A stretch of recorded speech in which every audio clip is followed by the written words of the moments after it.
Alright, hey everybody, welcome to Dapper Reacts 18, the complexity that cannot be reduced. Or sorry, the complexity cannot be reduced, I don't know, whatever. You know, words are stupid. Vishanti, how are you? Functionally alive? Okay, that's a plus. I see you have a gigantic cup of coffee. I assume that is of necessity. Oh my goodness, yes, it's... it's the only thing keeping me going right now. Yes, alright, well, we'll make sure that there's not too much blood in your coffee stream pretty soon. But guys, we are here to take a look at a video from Institute for Creation Research.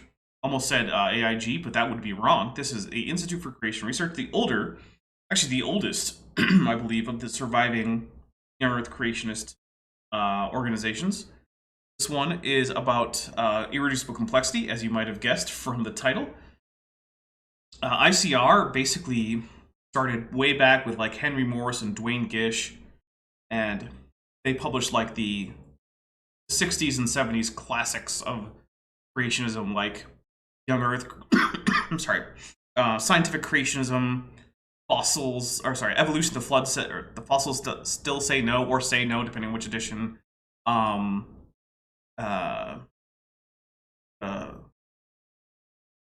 There's a whole bunch about Noah's flood, like flood geology, stuff like that.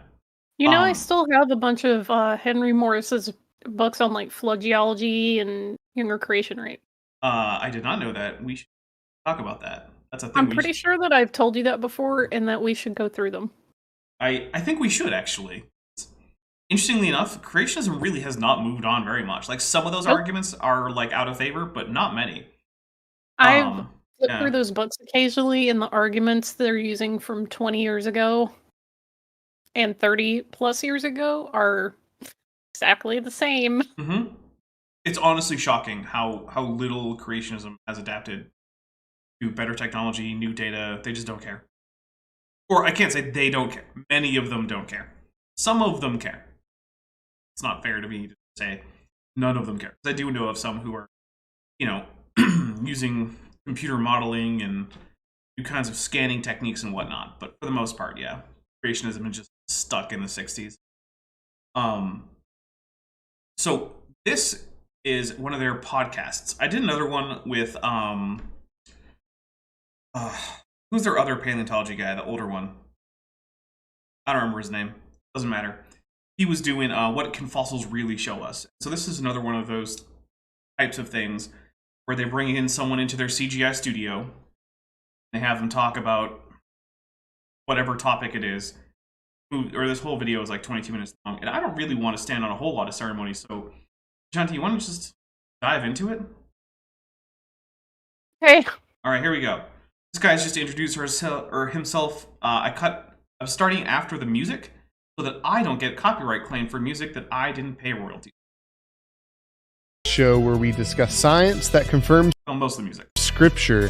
I'm your host, Trey, and Hi, Trey. My guest today is ICR research scientist and paleobiochemist, Dr. Brian Thomas. So, if you're not familiar with Brian Thomas, I have finished, and it is available for early access for my patrons and channel members, a series in which he and another ICR paleo guy go on and do a Q&A about dinosaurs, taking user-submitted questions during 2020 when their museum was shut down. So this is sort of their like attempt to keep interest alive. It was really bad.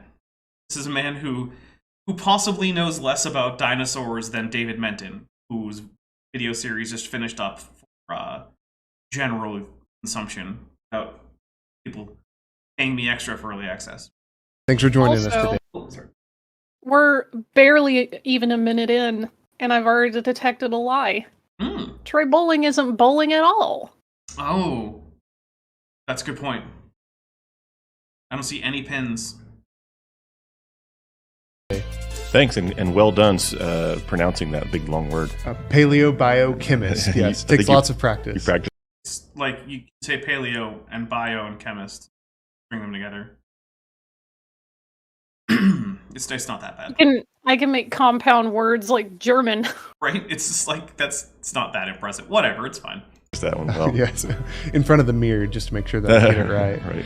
Right. So today, Dr. Thomas, we're going to be talking about all or nothing design. It's also referred to, I've heard it referred to as irreducible complexity. So, irreducible complexity. That is an idea that was invented by Michael Behe. Now, he's associated with the Discovery Institute, which is an intelligent design organization. Now, they don't have a stance on the age of the Earth. In fact, they tend to like to just not talk about that and then let people presume that they're old Earth.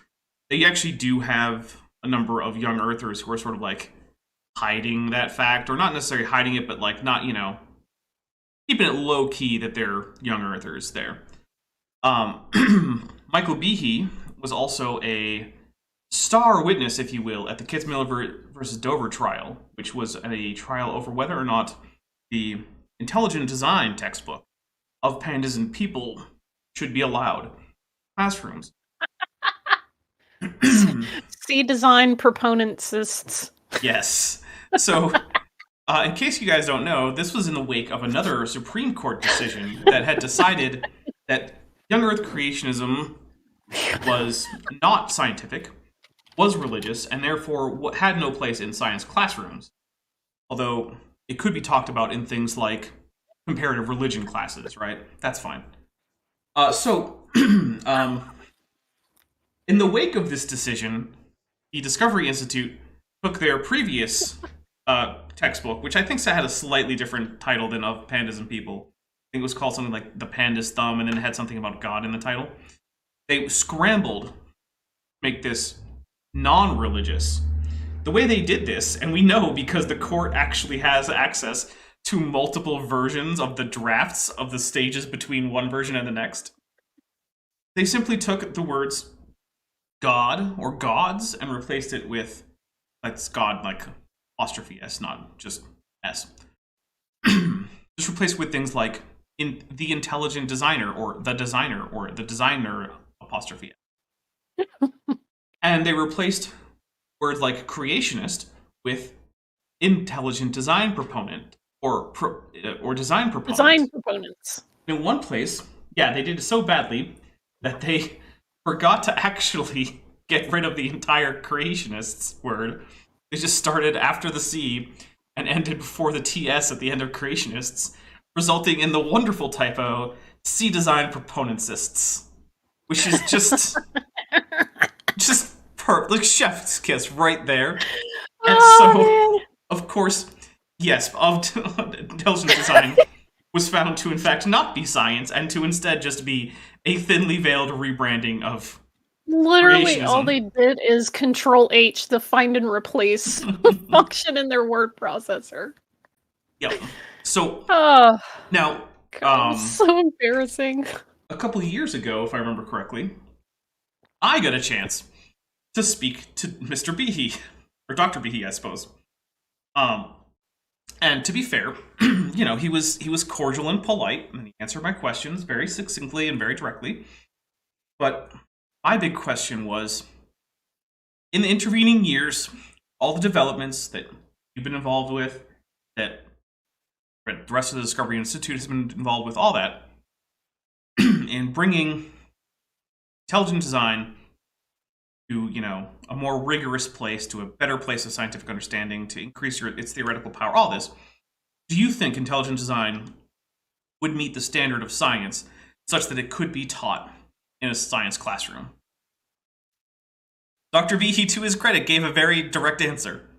It was no. And I was just like, okay, well, fair enough, I guess. And he's one of those rare exceptions to the creationist triangle meme. Because he was, in that instance, honest. And well-informed. He knew better. Well-informed. Yep. So, you know what, Dr. Behe, to your credit, you know that what you're doing isn't science. He won the triangle meme. Yeah. So, we'll continue on after we've given my personal history with intelligent design. Although I did truthfully inform him that I read the first printing of Darwin's Black Box back when he came out, and he was like, Wow, that's a while ago. I was like, yep, I've been doing this for a while. Longer than this channel. All right, here we go. Another phrase that I need to practice in front of the mirror to get that right. As I understand it, this refers to... He needs to practice the phrase irreducible complexity. Apparently. Look, you know what? Maybe Trey... That's one of them $3 words. Maybe Trey is just really bad at multisyllabic words. And that, you know what? If that's the case, if it's not just some joke and you're actually Trey, someone who struggles with long words, maybe have a speech impediment, then sorry for making fun of it. Otherwise, though, it just seems like you're doing self-deprecation for no reason. That's the vibe I'm getting. Yeah, it's the vibe I'm getting too. He's not coming across as someone that has a speech impediment. No. All right, here we go. Systems that we see in the natural world that require all of its key components to function. Is that correct? That's it. It's got to have all of these parts, or you don't have any functionality. So all or nothing. Oh, are they going to talk about eyeballs? I don't know. I bet they're going to talk about eyeballs. I hope so. But also, I want us to notice that apparently Brian Thomas has been recorded in a cave. I think what actually happened is that microphone in front of him actually wasn't switched on, and so they're just using the room audio for him. And they've turned it up, so sorry, guys. Much professional. Yeah. Okay. So these are, so I wouldn't say natural world, I'd say the created world, because I believe the Bible. Well, excuse you. Yeah, why bother starting in an area where you can actually use basic terms without getting into a fight, when instead you could use terms that will get you into a fight?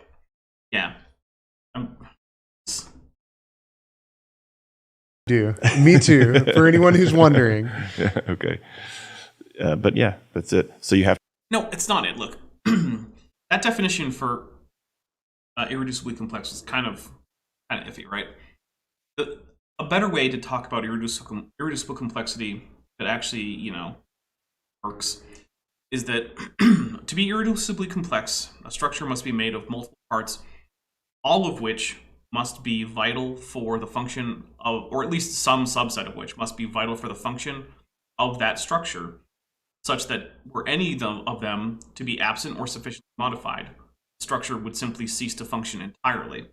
The reason this is supposed to be significant is because if it needs multiple things to be there at once to have any function, and evolution is supposed to proceed stepwise, then it seems unlikely that you could stepwise build up such a structure. Because before it had all the parts in place, what would it be doing? It's actually a pretty good question, and if we get any examples, we'll dive deeper into it. But if you want to say the Fearmonger has been a member for 2 months and is at the tetrapod level and says, Fiskar Math Huilduin and Slay? Slacha! Oh, Slut. What language are we doing now? It's Gaelic.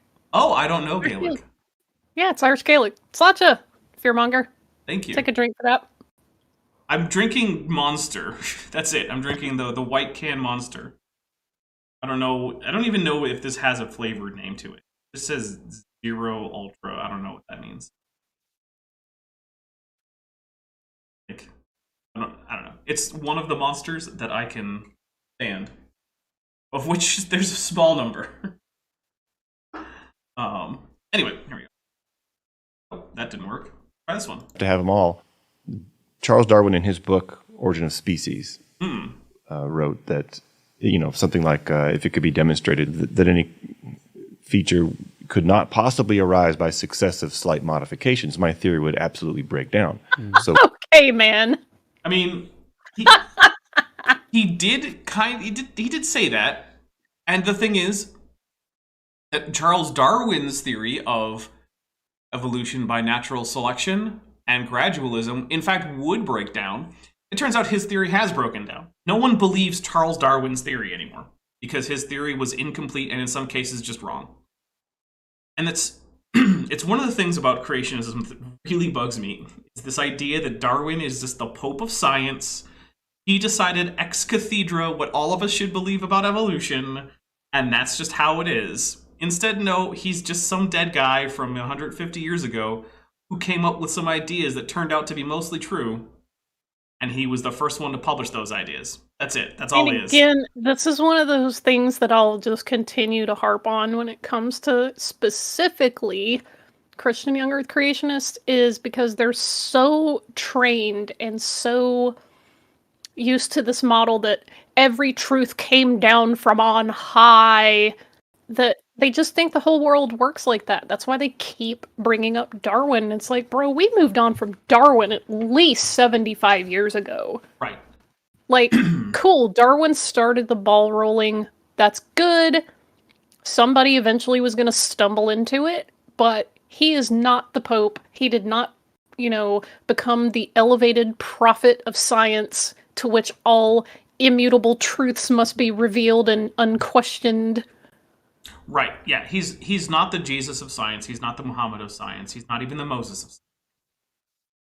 He's just another scientist. A famous one, I'll grant you, but he's not a prophet. He's not a king. He's not the priest of science. He's not the Pope. None of those things. All right, here we go. What we're seeing is body systems that could not possibly arise by successive slight modifications, because you have... Ooh, let's get some. Hey, man. Let's see here. Okay, man. Fingers crossed for I. have to have all of the modifications in place all at one time. Nope. Or you have nothing. Right. And so, so in other words, that's what we see in the actual world of created creatures. Example. Give an example, man. Because they didn't evolve. Right. Okay. Give an example. Do you have any examples? Any specific examples? Thank you, Trey. My goodness, Trey's... You know what? Props to Trey, because he's on the same page as I am, who was like, oh, okay, yeah, like, could you give me one, please? We just not talk about this in vagaries? For us today? Thanks, Well, Trey. for 20, 30 years, we've been talking about examples from within a single cell. Right. So that's Okay. that's probably maybe a good starting place, at least for some of us who have Which one? some of a biology background. Bacterial flagella, let's do it. The classic. I mean, it's a pretty small building block, so we can go from there. If even the smallest piece is irreducibly complex, then Oh, and it is, and in fact, it's got orders and layers of all or nothing systems. So you can talk about one system, and it needs all of its components. Dude, Trey just specifically asked you for an example, and you still haven't given one. Like, even Trey knows that this is, like, nonsense. Man, I understand that Matt Dillahunty's not for everybody, and that he has a reputation for being very caustic. However, I share his frustration with people who won't answer the gosh dang diddly darn question. No, yeah, I'm with him on that one. Like, look, a question has been put to you. You could answer it. Now, you might have other things to add on after you answer it. That might be okay. But let's start with the actual answer, please. Too young to feel this old, who's been a member for 5 months and is at the Sauropods level, says, shoot, I'm late. Hope it's a good stream so far. Keep being awesome. Well, so far, it's... I mean, we haven't had much of a stream. And so far, it's been frustrating because Dr. Thomas here is loath to actually just answer a question directly.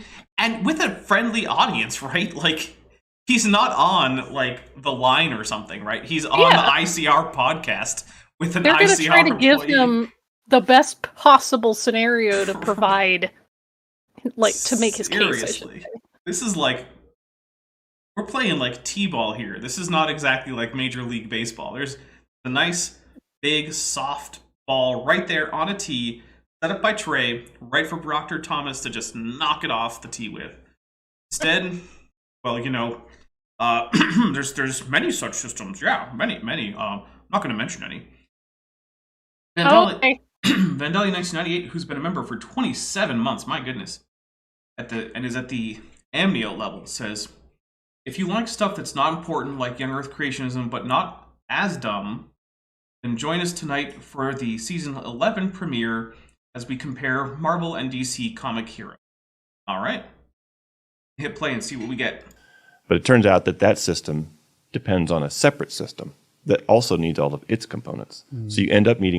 Which system? You can't say that system if you didn't tell us which one. Good grief. All the components for the first system and all the components for the second system. Otherwise, you don't have a functioning cell. And then there's a third system and a fourth system and a fifth system. And Okay, give us an example. Name one of these systems, because when I check like a cellular biology book, they don't have systems listed by like number.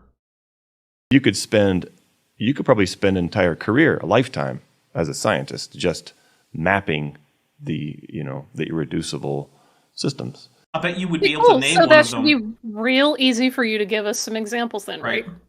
Right? It's crazy. That are in a cell. It is crazy. So, but anyway, we could start with thinking about how do you get a cell? What do cells do? Well, one of the main functions. Oh my God, we're going to abiogenesis. Cells are not irreducibly complex. Oh my goodness, he is so bad at this. I love that we're just running straight to abiogenesis. Usually, the rush to abiogenesis is when the creationist realizes that they've basically been cornered and they don't actually have a point. So they basically run to, okay, well, what's the place where science has the least amount of research at this point, right?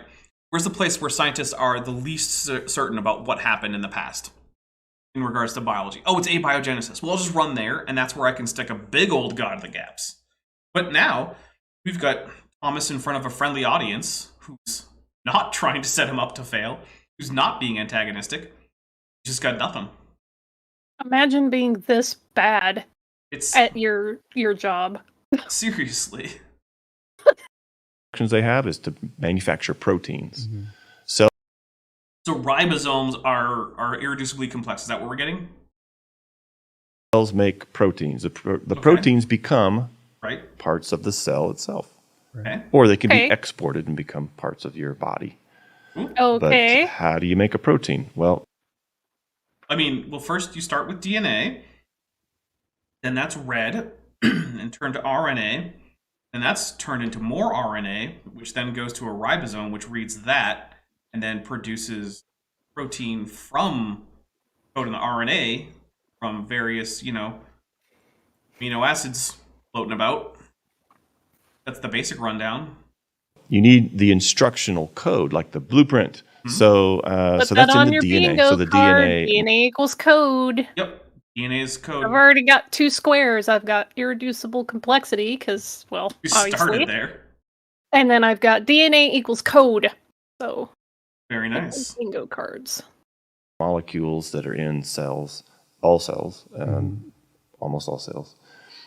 Those contain the blueprints, right? And the instructional, the building codes, the instructions on how to build. So DNA is irreducibly complex. Is that what we're going with? He hasn't said. This protein. So in other words, the DNA contains a language, all right, and it has. Take up a fund for this guy to get some fresh cucumbers for the gigantic bags under his eyes. You know what? I think ICR pays him well enough that he can get his own cucumbers. Also, look, I'm not gonna be too petty, but whoever lit them in the studio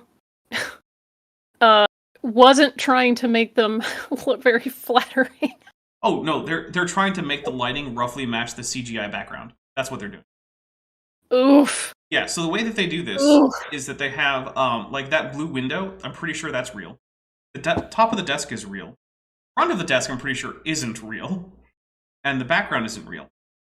And so, in order to get this to roughly match up, they just have the lighting set up so that the blue light from the window gets cast onto them, and then they just have lights that are in roughly the right place so that it doesn't look too unnatural with the background. And then I'm pretty sure that background is actually just a green screen that they track. Because if you look carefully, you can actually see some weird green highlights here and there that look like it might actually be bouncing off a green. Oy. Information stored or encoded on the molecule, just like a paper has, encoded on the information in DNA isn't on a molecule, right? It's made up of the molecules that themselves are the monomers that make up the polymer of the DNA, right? It's like saying that you wrote an essay on a water molecule. No, you didn't. It's the arrangement of them. Now you can say, well, DNA is one big macromolecule. Well, okay. It's made up of smaller molecules that themselves are found on their own. So, I don't know. I guess if you want to count DNA as just the one big single molecule, then you could say it's written in the molecule, but it's a weird way to treat it, and no one normally use it that way. Printed text on it. Right. So the paper and the ink become the storage modes for information that might be on that paper. So I'm gonna issue a very difficult challenge to creationists. Try using biological analogies for biological systems. Because I am getting just super tired of the watchmaker argument, or this is printed like, information on a paper, or this is programmed like a computer. None of those are alive. All of those require agency from an outside party. Well, use something that actually works in the analogy. They won't. They won't. That's a challenge level impossible. With DNA instead of using it. Oh, wait, that reminds me. I've been challenged recently. Actually, all of us have been challenged recently. Uh-oh. Yeah, Katie Wells, who's possibly the dumbest person since Raw Matt. Actually, no, that would make Raw Matt the dumbest person since Katie Wells is considerably older than Raw Matt. Basically, he's a nobody who every once in a while shows up in my comments for laughs, and then every once in a while, if he's done something worth poking fun at, I make a video poking fun at him. So, for instance, in his video where he tried to say that evolution says that we all descend from rocks, he either lied about a whole bunch of papers that he put up on screen, or he just doesn't understand what they're saying. So I'm gonna bet it's the second one. Well, yeah. So I made a video about the fact that he's apparently functionally illiterate. Yeah. I also made a video making fun of him for the time that he had a heart attack because he wouldn't renew his heart medicine, because to do so he had to put on a mask, and he refused to do that. So instead he just let himself have a heart attack. Idiot. Yeah. Pendejo. Now, normally I wouldn't make fun of someone for having a heart attack, but if you're having a heart attack because your plague enthusiasm prevented you from getting your heart medication, yeah, no sympathy. No. Okay. Yep. Él es un pendejo. Is he? And so, and recently, he showed up in my comments again. So I figured I'd go click on his channel. It turns out, it wasn't that he showed up in my comments. It was that he showed up in my places I've been tagged, right? Because if you don't run a channel, you probably won't have run into this much on YouTube. But people can tag you in videos. And but the thing is, YouTube doesn't send you a notification for every single tag. It sends you notifications when big channels or channels that you interact with or follow tag you. But then once you actually click on that notification, it then shows you just all the tags. And I noticed that he had tagged me in something. So I clicked on the video, and here's his challenge, right? He wants the evolutionism disciples to tell him exactly how many generations it's been since Luca to you. He wants an integer number of generations. That's just the exact number. It's okay. Oh, okay. All right, man. Sure. And basically everyone's like, dude, you're an idiot. And he's just like, you're just a coward who won't take the challenge. Okay. And then also, sure. In a video where he just went on a ramble about his particular, version of Christian soteriology, he used my profile picture on YouTube as the thumbnail. And at the very end, he's like, so where do you think you're going, people like Dapper Dinosaur? I'm like, dude. Okay. This is the reason that you used my actual profile picture as your entire thumbnail. So anyway, yeah, so if you want to go take the challenge and give Katie a number, you could just make one up. It'll be much more valid than anything he's ever said. Did he say it had to be the correct number? I don't remember him specifically saying that, no. Well then. Yeah, just make up a number, I don't care. Also, he gets really pissy because I don't debate people in the comments, because why would I? No one will see it there. And it doesn't help me or anyone else besides maybe the person I'm debating, but still probably not, because, anyone who wants to debate in the comments isn't someone who's open to changing their mind. So he gets super pissy that I won't debate him in the comments, because he knows that if he appears on video, it'll just be embarrassing. Oh, pobrecito. Yeah. In fact, Chesh invited him to use her platform instead of, mine or his, if she wanted to have a platform that wasn't controlled by either debater. And he also declined that. So shocking. Yeah, I know, right? Anyway, it's not really relevant. It's just funny and it happened. So yeah. Piece of paper where you're just using a chemical. And so, but here's the thing, once you have your DNA, once you have the code that's on it, that's in, the information that's embedded in it, you have to store it, you have to access it, you have to pull it out of storage to access it, right. You have to copy it. In other words, you have to get it out of the library. Mm-hmm. Okay. Oh my goodness, this is the longest but again, description. Please stop using non-biological analogies. Yep. Also, at some point, you're going to have to argue that this is irreducibly complex. Just pointing out that it is complex doesn't actually make it irreducibly complex. And then put it into the hands of the foreman who's going to build the building, or in this case, there's no foreman in a freaking cell. Goodness gracious, there isn't. The hands of the proteins that are going to make proteins. Right. So all this has to happen.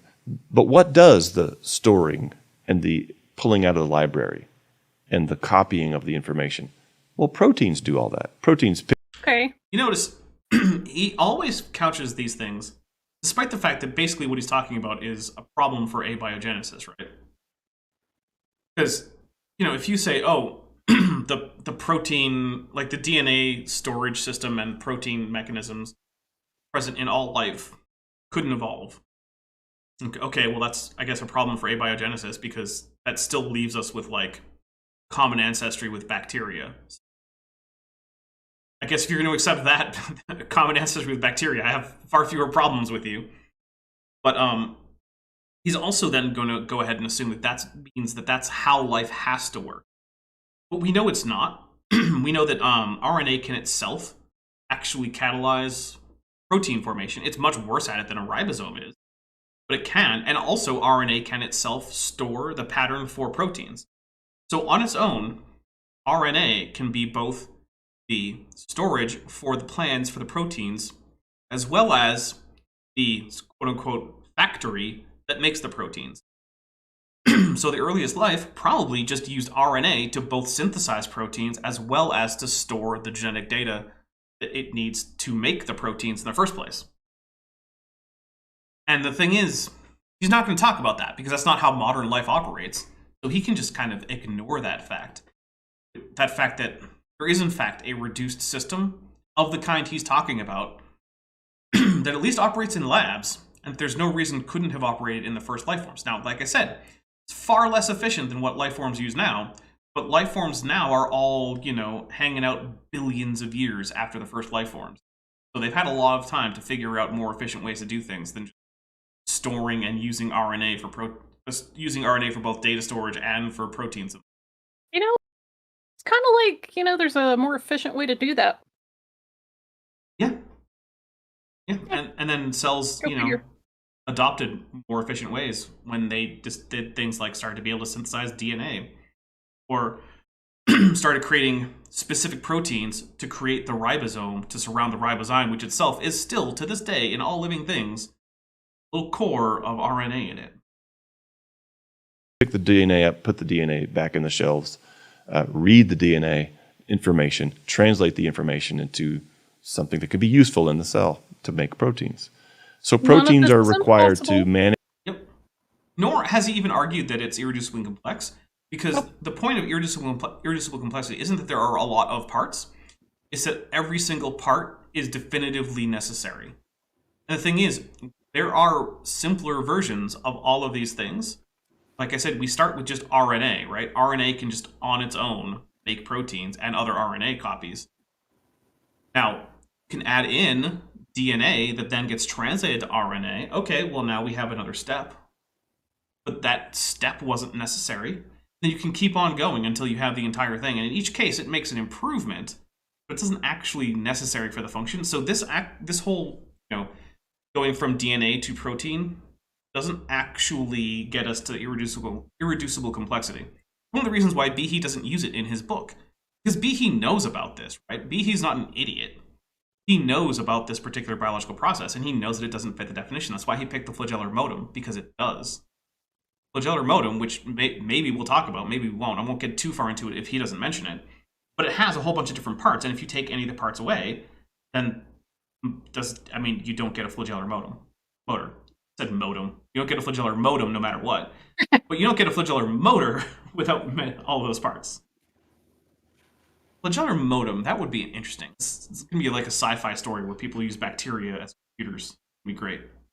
Hey, if we can get, fungi or mushrooms or whatever that can use their bioelectric impulses or whatever to kind of have their own,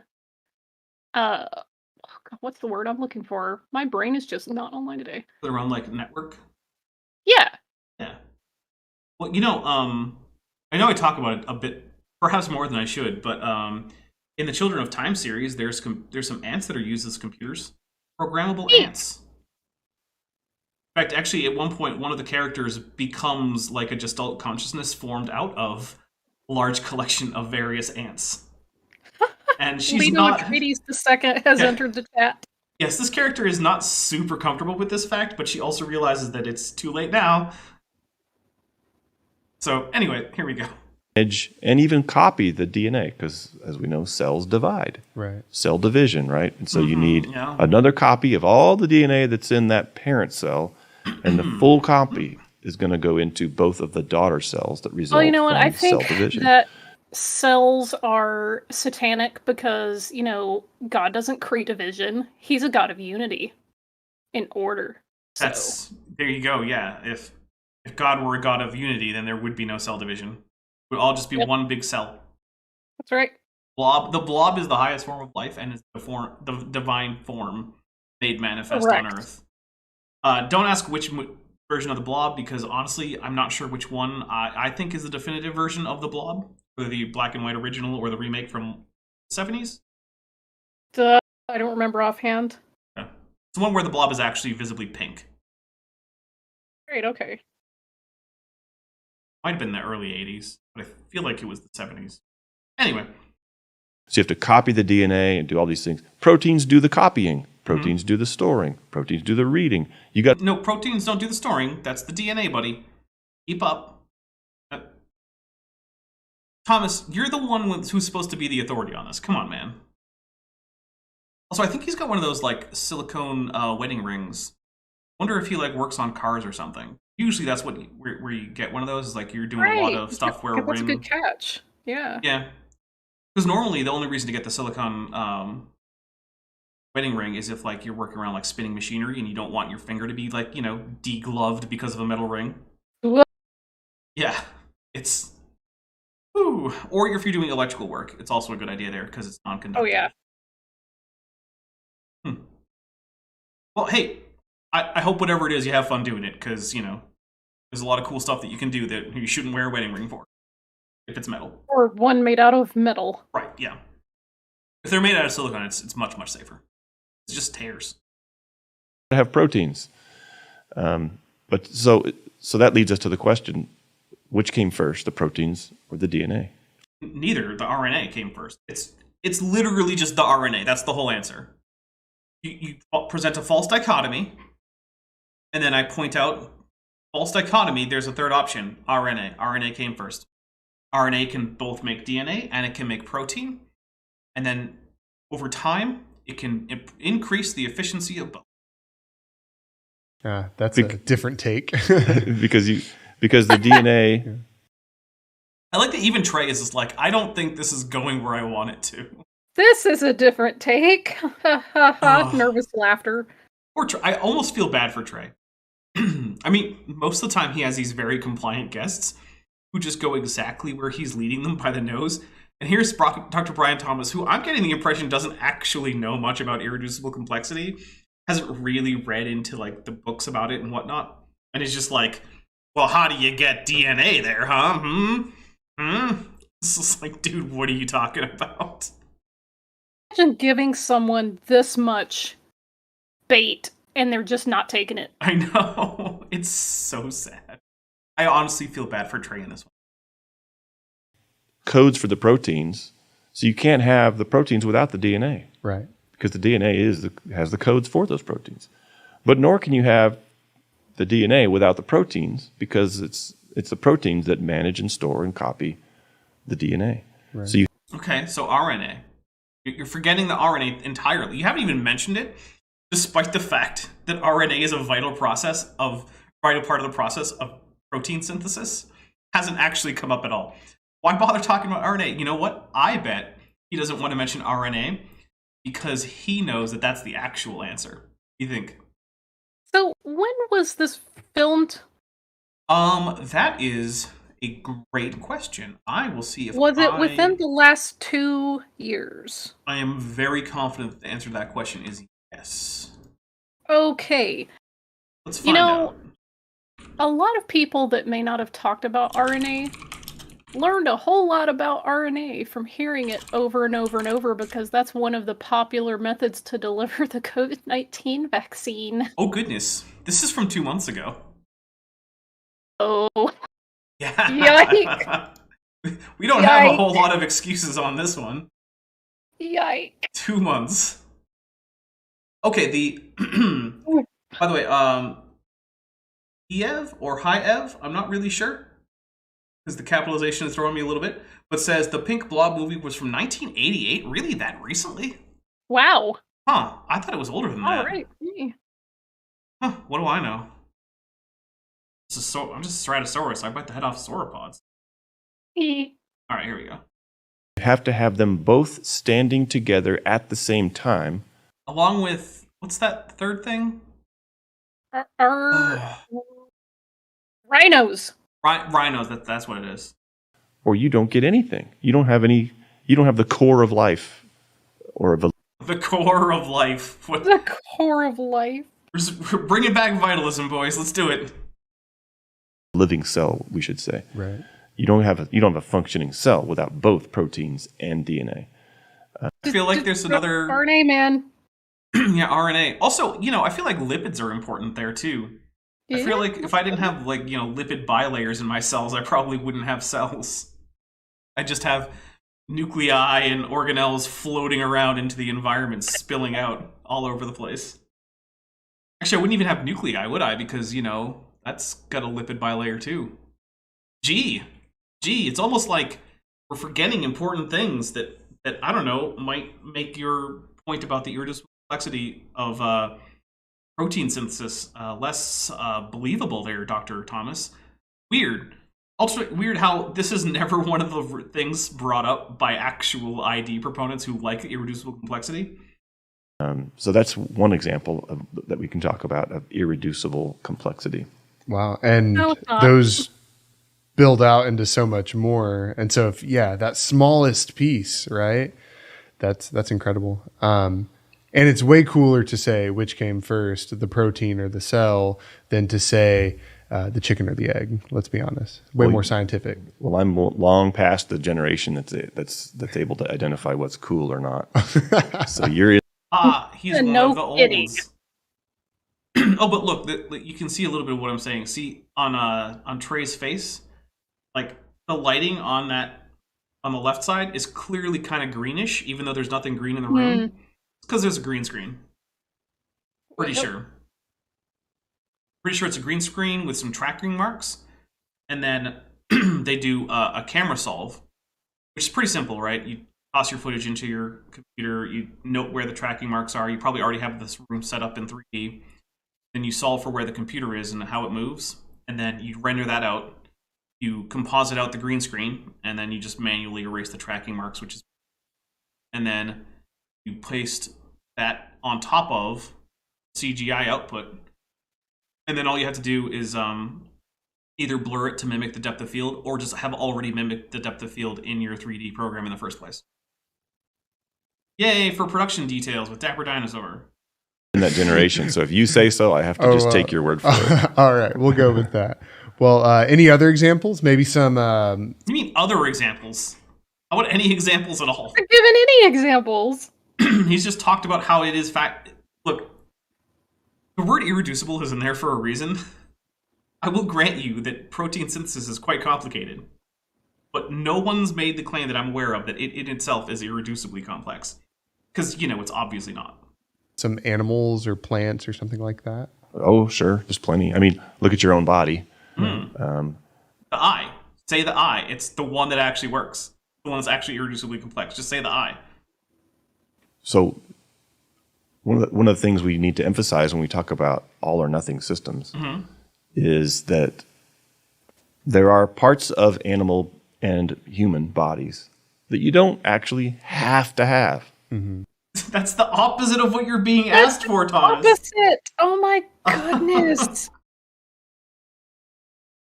I wish I could have like a window into what Trey's going on in Trey's mind here.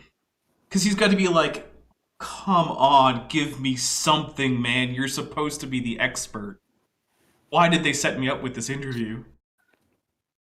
When you didn't do the homework and you have to give a book report. Seriously. By the way, guys, do hit like. I'm noticing about 40 people who haven't hit like. And Valkyrie Vision, who's been a member for 3 months and is at the amniote level, says, Mothra, I'm blind. I love the perfect guy is irreducibly complex. Thank you very much, Valkyrie Vision. And I will take a drink of this monster in honor of the Mothra, even though we're not technically doing the drinking rules. Okay, here we go. You could still function in this world without some of these parts. For example, if you were to have an accident like a buddy of mine did, where he accidentally cut off his pinky finger, can he function in this world without his pinky finger? Basically, yeah.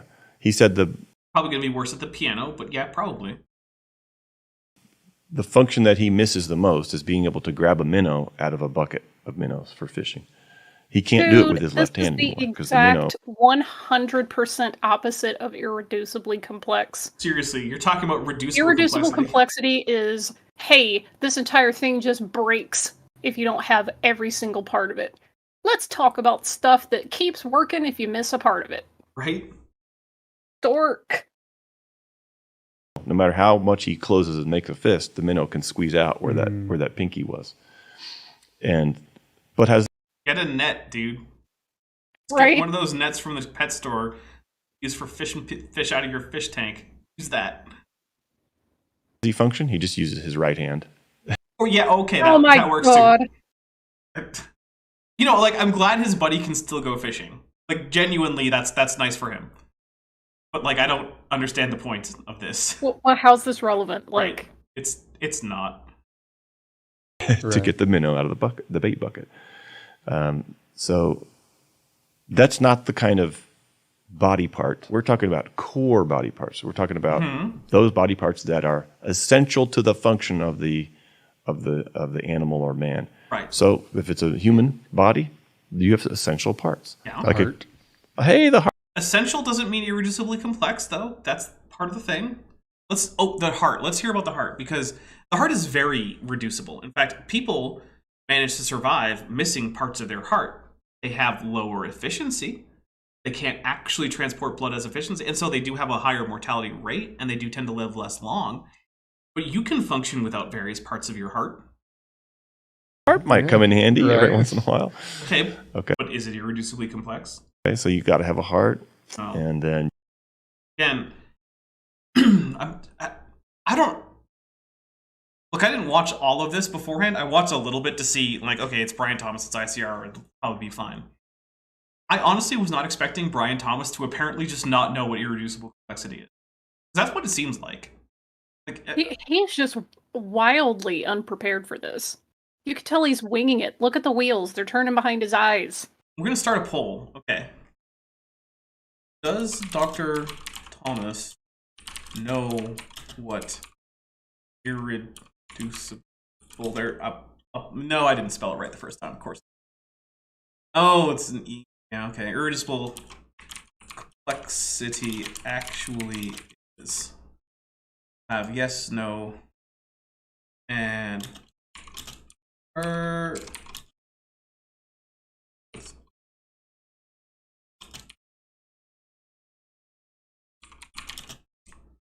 there we go. Ich liebe Schildkröten. I think I got that right. Ugly German Truce will absolutely roast me if I didn't. True. Oh, and there was a super chat. This is from Valkyrie Vision, who says, Mothra, you might not be playing a drinking game. That doesn't mean all of us aren't. You know what, Valkyrie Vision? That's fair. Good point. Good point. Thank you very much for the super chat. You need to have lungs. Right. Maybe a brain would come in. Okay. People are missing... People have parts of their brain actively removed and continue to function. I'm going to go ahead and say the brain is obviously not irreducibly complex, at least at that level. I mean, there are parts of it that you can't lose, but the thing as a whole, you can lose quite a bit and still actually function. People have had entire halves of their brain removed and then continued on to live relatively normal lives. Oof. Sorry, I just got destroyed. Ugly German Truth says, oops, you tried to say something in German. No problem, I didn't even understand it. Well,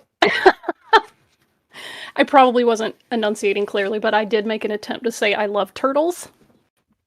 But I don't think I pluralized turtles correctly, so...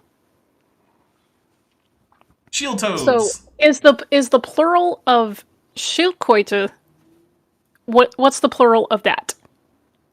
Because I've never taken German, so I don't know how to pluralize. I think I took one German course on Duolingo. Does that count? Sure. All right, here we go. Useful. Depends. Yeah. So you don't need your pinky, but Right. you do need your heart. Okay. So is the claim that humans as a whole are irreducibly complex? Because the fact that they can lose their pinkies means no. Is the claim that the heart or lungs are irreducibly complex? Because irreducible complexity doesn't actually mean vital to survival, right? Like, we have bacteria that have lost flagella in their evolution, and we know that because, like, you know, we watched it happen in real time, and they're still surviving. So that's not the point. I just don't think he knows what he's talking. Like, I literally don't think he knows what irreducible complexity really is. I really don't, because otherwise he would actually be trying to give examples that are actually irreducibly complex, because you can. It's actually not that hard to come up with irreducibly complex structures. Like, you can make the argument that the eye is, or at least a somewhat simpler eye would be. Like, you can say things like, well, you know, okay, like the muscles that move your eye around aren't strictly necessary for the function of the eye. Fine. But, like, when you get to, like, a lens and, you know, like photoreceptors and neurons and whatnot, you can make a pretty decent argument that is irreducibly complex. Make an argument that, like, the ear is irreducibly complex, right? At least the mammalian ear, because you take away any of those inner ear bones or the cochlea or whatever. That's it. No more. More hearing. At least in that ear. And Stevens in the chat says, I'm irredrunkably skeptical. Nice. That's a good one. I like that. You can make, as Dr. Dan likes to point out, the argument that the HIV VPU group, I believe, tetherin protein is irreducibly complex because it has multiple structures that provide tetherin antagonism for humans. Like, there's a whole bunch of options. Things like that. So it turns out that the human body has a number of parts that are It was the VPU protein in group whatever HIV, like group M2 or something like that. I don't remember all the groups of HIV because, well, I'm not a virologist, whereas he is, so he always knows it. I will be right back because I tipped over my coffee cup. Well, you know what? That's a perfect time for a quick intermission then. I will get myself some water. You know, we're almost at the 1 hour mark. It's great. So we will be back after this quick message from music.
Vishanti's not currently back, but it's been a fair bit, so I'm gonna charge forward without her. Hopefully, she will return from her tea cleaning. Oh, wait, there she is. Found her. I was about to charge forward without you. I didn't know if you were going to be back. Ran and grabbed a bunch of paper towels and cleaned up the little coffee spills. So. Well, I'm sorry that your coffee has been wasted upon the ground. I hope you have more. Mostly it hit my desk, which is fortunate because this new desk is much more resistant to any kind of water or liquid damage than the other one. So okay, yeah. Well, you know how I said that I don't think we're actually going to spend a second episode on this. I said that before we went on the air. Remember when I told you I was skeptical? Okay, but we're 13 minutes. We've got 13 minutes to go, and if we don't actually get any actual irreducible complexity, I'm not going to do a second one on this. Okay. So I think this actually might be a one-episode video that I found. Okay. Hey. Means now I had to do more work to find another one for next week. Gosh. Reducible. You cannot subtract from the human body the heart, for example, and still have a functioning human body. Not the entire heart. Oh my goodness. So is the argument that the human body is per se irreducibly complex? Because, I mean, I can point out organisms that don't have hearts, man. Flatworms exist. That's a thing. Flatworms exist. Jellyfish exist. Sponges exist. You could say, I guess, that it's the human body is irreducibly complex, but the problem is that we know how hearts can evolve, how they can become vital. And vital isn't part of the definition of irreducible complexity in the first place. I can't with this guy. He didn't do the homework, and he's unprepared, so... Mm-hmm. I hope that someone, I presume Randy Galuzza or something, after this gave Dr. Thomas a stern talking to about how to do his homework before he goes on to be broadcast to their dozens of followers broadcast. Well, I say that because, like, how many actual views does this video have? I don't know, but we're going to find out. So let's see. ICR, do complex systems defy evolution? Let's see. Okay, you know what? 5.6 thousand views. Actually, that's not bad. I'm actually impressed for ICR. I don't normally think of ICR as having quite so many views on most of their videos, and to be fair, most of them don't. You know, if you go to their channel, it's like 800 views, 1.2 thousand, 600, 1.6 thousand, 3,000. Which is pretty bad for 13,000 subscribers, which is have. But this one actually apparently has a fair few, so good job, guys. Think about those things, and it's like, okay, if you need both the heart and the lungs and the brain and a liver. So again, I could just point out flatworms who don't have lungs, don't have hearts, don't really have brains, and just, you know, you don't need all these things. So the thing is, we'll actually talk about one of the ways in which irreducible complexity is a bad idea, because it actually does correspond to this. Right.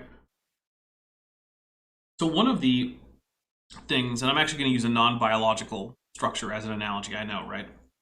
But you'll see why. One of the non-biological things that meets the definition of irreducible complexity is a stone arch. So in a stone arch, you have two pillars, and then in the actual curved part of the arch, you have a series of stones that are usually wedge-shaped, right? And they slot into this whole structure. And in this, if you take a single stone out, the entire arch collapses. Pillars don't, but the curved part does, right? They all need to be there. Well, this presents a problem. Shanti, how would you build an arch? Oh. Well, goodness gracious. I'm afraid I would just have to depend on special creation. Yeah, I mean, the arch has to be poofed into existence standing there. Which means that, I mean, those Roman aqueduct lines, those were all apparently direct creations by God that are just part of the landscape. Ancient astronaut theorists proposed that those were levitated into place by anti-gravity devices sent here by extraterrestrials. Also an option. But would you like to know how the people make stone arches in the real world where they're not magically poofed into existence, nor do we have anti-grav tech? I'm gonna go with ugly German truce and agree with scaffolding. Yes, scaffolding. You make a non-irreducibly complex scaffold that you can stack the rocks on, and then you remove it. Now, here's the analogy, right? Let's say you are some creature who's swimming around in the ancient oceans of Earth. You need oxygen, right? Okay, well, depending on how small you are and how simple you are, you might not actually need oxygen actively moved anywhere. It might be sufficient for you to simply have your cells be open to oxygen from the environment. Because if you're relatively slow and you have a relatively high oxygen environment, that's fine. And many animals, right now, do not have any active form of oxygen transport. They get sufficient oxygen by just existing in the environment. And you might think, well, that's all tiny, tiny things. But at least in terms of oxygen uptake, even things like most adult salamanders don't actually actively take in oxygen. They just passively diffuse oxygen through their skin. Now, they do have hearts and whatnot, but passive oxygen diffusion is pretty good, even for fairly complex things. But then, let's say, your energy starts to go up through evolutionary time, and I'm referring to you as your population, right? Such that it might be useful to have a way to direct a fluid that carries oxygen. So first, you evolve some oxygen-carrying molecules that are particularly good at picking up oxygen and then releasing it later. That on its own is enough to increase the oxygenation rate. Okay, cool. So then at this point, you're just building up the scaffolding of what eventually will become vital. You could lose these proteins, and you'll still be okay. You could lose this fluid, you might still be okay. Then eventually, you gain little vessels that take this fluid that has the oxygen transport protein and just helps direct it. So, as you're moving around and you're squirming about, that just the actual muscle action of your body muscle pushes fluid through these vessels to get it to place. Okay. But let's say eventually you develop a muscle that surrounds some of the more central of these vessels. That just beats occasionally, just rhythmically contracts every once in a while. Hey, now you have a heart. And you have sort of a semi-open, semi-closed circulatory system. At no point was any of this vital. You could still probably lose it. The thing is, to build a vital, irreducibly complex structure, have scaffold, biological version of a scaffold. A non-irreducibly complex version of the structure, and then as the structure becomes more and more specialized, it becomes irreducibly complex on its own, and the scaffolding come away. That's it. That's all it takes. That's one of the reasons why no one takes irreducible complexity seriously. It applies to the heart. It can apply to the lungs. Lungs didn't evolve with the creatures who evolved them staggering around, gasping for breath. It evolved in fish, who sometimes found themselves in low oxygen environments, and so notice I'm anthropomorphizing here, but lungs started as basically out pockets of the digestive system. The digestive system is good at taking chemicals in and bringing them into the bloodstream. That's kind of the whole point. Oxygen is a chemical that can do that. In fact, turtles have, in a tertiary way, adapted their digestive system to oxygen transport because they use anal breathing. So that's fun. So these fish have these outgrowths of the digestive system that become increasingly specialized for oxygen uptake. Now they're lungs. Now some fish go on to turn them into swim bladders because they find that more. Other fish, tetrapods, continue to develop their use as lungs, and then eventually their gills drop away. So at one point, it wasn't that you needed lungs. You had lungs, but it was supported by a gill system. That's the scaffold for the structure of the lung. Then when the lung becomes specialized enough and you spend little enough time in the water, you take that scaffolding of the actual gills away, and now the gills are free to do things like develop into complex ear bones or thyroid glands and things like that, which is what the same structures that in primitive fish make gills, humans turn. So yeah, we finally got to a point where we can actually talk a little bit about why irreducible complexity is silly. How about that? Without Brian Thomas ever actually mentioning any of the irreducibly complex systems, which is just amazing. You've got to have these things. Mm-hmm. So how can you obtain the first, let's say, fish that had heart, gills, irreducible parts of a fish? Right. Oh, because he does not. God, he has this no is so idea. terrible. He's not prepared. It's just like what we were talking about, right? Hearts and gills are both fundamentally parts of oxygen transport as well as nutrient transport, which are fundamentally similar things, right? And in both cases, it's because you are, like, you take a look at amphioxus, right? Which is it's about as basal a chordate as you can get without getting into too much. And it has a very simple little heart, and basically its gills are just little holes in the side of its body. That's it. It doesn't have jaws. It barely has a digestive system. It's just a little tube. It doesn't have a backbone. It's just got a little cord of cartilage along the back and then a different hollow cord of nerves above that. Very, very simple. And you think, okay, well, what is an antecedent to this? Well, an even simpler heart, or just no heart and pumping blood via body movement, similar to how birds actually pump most of their air by things like limb motion, not by some special structure for pumping air. When it comes to the gills, if you're small enough, you don't even need gills. Like I said, many organisms don't have special oxygen uptake structures because they don't need them. And so as you become bigger and your oxygen needs become greater, then you specialize more into these things. It's not like evolution imagines that you had a fully formed trout, but it just didn't have gills or a heart. And I'm pretty darn sure, very confident, that Brian Thomas knows that that's not the idea. He knows that no one in evolution is proposing that the first fish was basically just a trout without a heart or gills. But he has to use that straw man because otherwise it actually doesn't seem all that crazy. I mean, or do you think I'm just misreading? I think you're overthinking it. It's as easy as he's not prepared, he's never going to give an example, okay, fair. And he's just wasting time by saying stuff that's not related. But hey, it's giving me a springboard to talk about the actual evolution of things like gills and lungs and whatnot, so that's fun. Sure. Which, to be fair, look, that's the reason that I do these, right? It's not because I think I'm going to learn something from Dr. Thomas. It's because it gives me a springboard to talk about nerdy stuff with, like, the excuse of, well, he got it wrong, so let's get it right. Streamlined body, something like that. Streamlined body is not freaking irreducibly complex, you...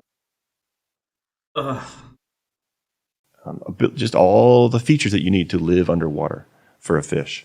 How do you obtain that? Piece by piece. Right. You just explained it. You can't. It would die. you just okay. K-Trey. Right. It would die on its way to trying to evolve to become a fish. Mm.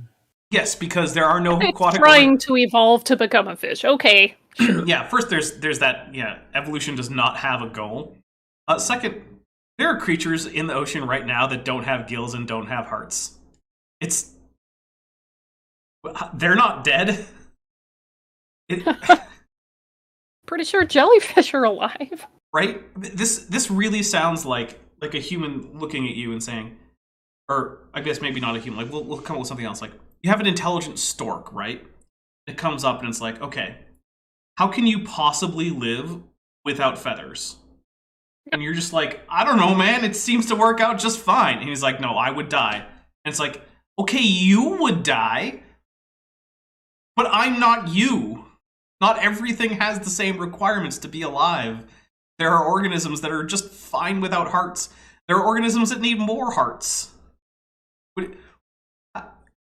Should we just go ahead and say, like, let's bring in, like, I don't know, some segmented sea worm that has a heart in each segment and say, gee there, Dr. Thomas, how do you get along with only one heart? That's pretty dumb. That's pretty bad design. I've got 1 heart per segment. Look, you've only got 2 kidneys? What's going on here? I've got like 400 kidneys. How can you possibly filter out your weird blood? It's like just no recognition that biodiversity exists. Everything must be a human. It must have 1 heart, 2 lungs, 2 kidneys. I don't know. And so this is an important topic. It's an important subject to think about. It is, which is why you know what? It would be really nice, Dr. Thompson, if you had thought about this topic before you came on the air. That would be real nice. My goodness, this is amazing. How do you obtain the first, bird able to fly? Okay, doesn't matter. Tell us about something that's irreducibly complex. Thanks. Not only does it not matter, the first crown bird came from a lineage that had already been flying before they were birds. So, I don't know, man. Maybe the question should be, how do you get a dinosaur to fly in the first place before it's a bird? You could phrase it like that, because evolution doesn't propose that the first bird, which would be the species, the population that is the common ancestor of all extant birds, what the first bird would be. Evolution proposes that thing could fly already. For example, it's got to have lightweight features. It has to have. Oh, like many dinosaurs already did. Problem solved. My Unfinished Journey for $2 says, AIG are a big bucket of boomsticks. Nice. Hey, speaking of Evil Dead, there's a new Evil Dead trailer out. Yes, Evil Dead Rise. It is definitely not safe for children. It is a rated R trailer. But got it red band all the way. Oh yeah. In case you're wondering, Bruce Campbell is not in it, but he is one of the producers, and apparently he had a fair bit of creative control over the end product. So, and it looks they seem to, at least for now, be done redoing the original Evil Dead movie. They have finally, after like 3 or 4 movies and in a TV series, gotten away from the cabin in the woods format. Yes. Thank God. So the franchise is now being allowed to evolve a bit. Although, to be fair, I liked some parts of the series. I had fun with some bits of the series. I mean, so it wasn't my favorite show ever, but like... Sure. Anyway, it had Lucy Lawless in it. Oh, yeah. Yeah. Anyway, here we go. Flight control mechanisms, both the physical and also the software. Okay, again, non-avian dinosaurs. Already got that covered. To control those flight control. At some point, do you think he's actually going to ask about something that evolved in birds, or do you think he's just going to keep asking about things that evolved in dinosaurs before they were even birds, and just not realize it? I think he's going to keep wasting airtime, and then they're going to end the show, and he will have given us 0 examples of something that's irreducibly complex. We are about halfway through, and he still hasn't even tried. It's amazing. And to detect its environment. Like, let's say you have a bird, but it doesn't have its ability to land yet. So it doesn't have this landing gear coordinated yet. This guy it's driving me nuts, man. I think we can. Here, now we're on fast speed. Here we go. Now we're on 1.3. I clicked the fast button. It's like, you're on 1.1 speed. Like, what is this? That's not fast. That's barely noticeable from the default speed. Right. Okay. You know what's going to happen to that bird? Maybe it jumps off and it starts to take flight, but when it comes time to land, boom, there goes its brains. Yeah. Splatter. Or maybe, like we have now a lot of, birds started out, dinosaurs would eventually lead to birds, started out gliding. And so gliding is just an extended jump, and everything knows how to land after a fall or a jump. Everything that can fall or jump, basically. Tesla Ranger says, a bird without the ability to land, what did it evolve in the air? Yeah, basically. So yeah, the most plausible explanation for the evolution of flight in dinosaurs is that their aerodynamic abilities started out with gliding. Gliding is basically just falling, but fancier, right? We're getting like the Buzz Lightyear version of flying, where you take aerodynamic properties, allow it to extend your glide slope. The glide slope is basically just take how fast you're falling versus how far horizontally you're moving. Yeah, you're gonna fall at a much less steep angle. Right. Now, so instead of going straight down, you're just gonna, a gentle slope. Right. Now this happens in a lot of things, like got like Wallace's flying frog, you've got flying snakes, you've got colugos or flying lemurs as they're called, sugar gliders, flying squirrels. All of these are animals that have gliding adaptations, but they don't have true flight. When you have true flight, you can actually extend the glide slope so that the direction of the slope changes. You can add energy to your fall faster than gravity takes it away from you, which means that basically you don't have a hard cap on how far you can go based on your aerodynamic capabilities until you run out of energy, right? That's where you go from from gliding to flight. So what is involved here?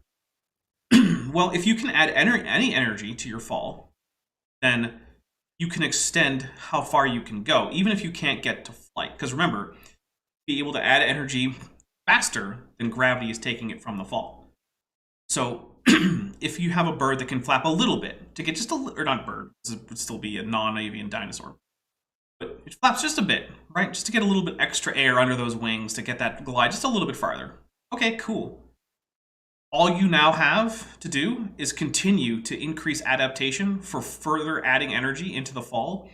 And then once that energy balance goes from negative just into positive, oh, boom, you got your first flyer. It's actually not all that different. You don't need different muscle structures than what you already have for anything. That's why birds, pterosaurs, bats, all still have the same basic bones as other animals. Now, they specialize them in different ways. Gives them, unique arrangements and makes them have unusual proportions, right? Like the chest muscles of birds, pterosaurs, and bats are all freakishly large compared to their non-flying relatives. Like, none of this is magic. None of this is even irreducibly complex. All of this is very easy to evolve in a stepwise fashion. We have the actual transitional series from non-flying dinosaurs all the way into flighted birds. But like any step along that way that you could possibly want, we've got animals with that exact anatomy that you would be requesting. So let's give him a chance to answer. I don't think he will, but they're all over the ground. So such an ugly picture. It is, yeah. And there goes its ability to evolve any further. Right. So anyway, those are the kinds of examples we see. We can even see examples in fossils. Okay. So my favorite fossil creature are the sauropod dinosaurs. And I read an article published in the journal Nature, very secular journal, right. No friend of creation at all. But look, the journal Science isn't very secular. It's just not a religious journal. That's it. That's all it is. It just doesn't publish about it. It's no more secular than anything else is that doesn't have an explicit religious agenda.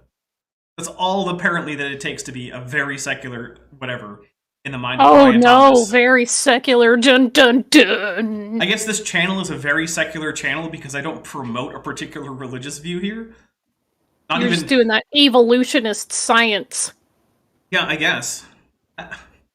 It's just such a weird phrase. The very secular journal. Like, no, it's just not explicitly pro your religion, buddy. Science is done. Yep. Religion is not science. Goodbye.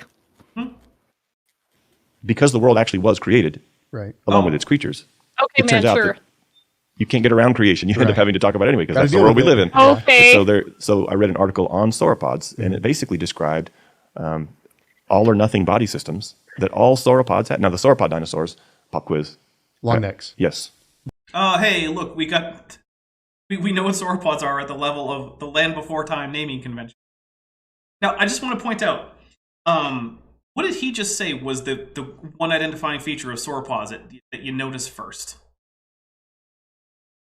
I wasn't listening to much of what he says because I'm waiting on him to answer the initial question that the host asked him. Well, so Trey just said long necks, and I just want to point out to all the creationists who like to tell me that Behemoth in Job is sauropod. even Trey knows you don't start with the tail. You don't start with whether or not it hides and reads. You start with the frickin' neck. Come on, man. You know what Job never talks about with regards to Behemoth? The neck. The one thing everyone notices first about sauropods. Like, it's like if you were to say that some animal in the Bible is actually a peacock, and it's like, okay, but it doesn't talk about the tail at all, and it's the one thing about peacocks. Like, come on, dude. Not talking about the neck of sauropods is like not talking about the tail fan of peacocks. You can't just do that and then expect me to take you seriously that you've just described a sauropod. The long necks. Yes. So long neck, long tail. But in order to have that long neck, long tail, and to be able to suspend that in air efficiently so that these creatures could live the way they did, it's basically solving the same kind of engineering problems that you do to make airplane wings. You wouldn't want to make airplane wings out of cinder blocks as a building material. Oh my goodness. So it turns out that the building Still no actual examples. material itself is also Let's keep part going. of the irreducible construction of some of these creatures. So you have to have bones, but actually other dinosaur bones. Yes, you do have to have bones. You know what? If you're playing the drinking game, take a drink. You do have to have bones to have a sauropod neck. True. Are more, they're more solid. They're more, I guess you'd say, robust. But the sauropod neck vertebrae, for example, and the tail vertebrae, they're full of holes. Yeah, they supported air sacs, cervical air sacs, much like the cervical air sacs in birds, interestingly enough. They're full of gaps, and they have all these weird contours to them, raised ridges and things. Well, it turns out that those raised ridges are raised right at the point where it needs, attachment support. And so the gaps and holes are all there to save weight, to make it lightweight. So it's very, very precisely engineered to have a lightweight bones so that it can raise this 30-foot long neck and suspend it in space. Same with the tail. Okay. It's not engineered, it's adapted, but okay. And the thing is, for this, we also have the entire transitional sequence from animals that were basically like Herrerasaurus, which is often actually allied more closely to the sauropods than the theropods, although I'm, for emotional reasons, on Team Theropod for Herrerasaurus. But I recognize that is not a good actual reason to be on Team Theropod.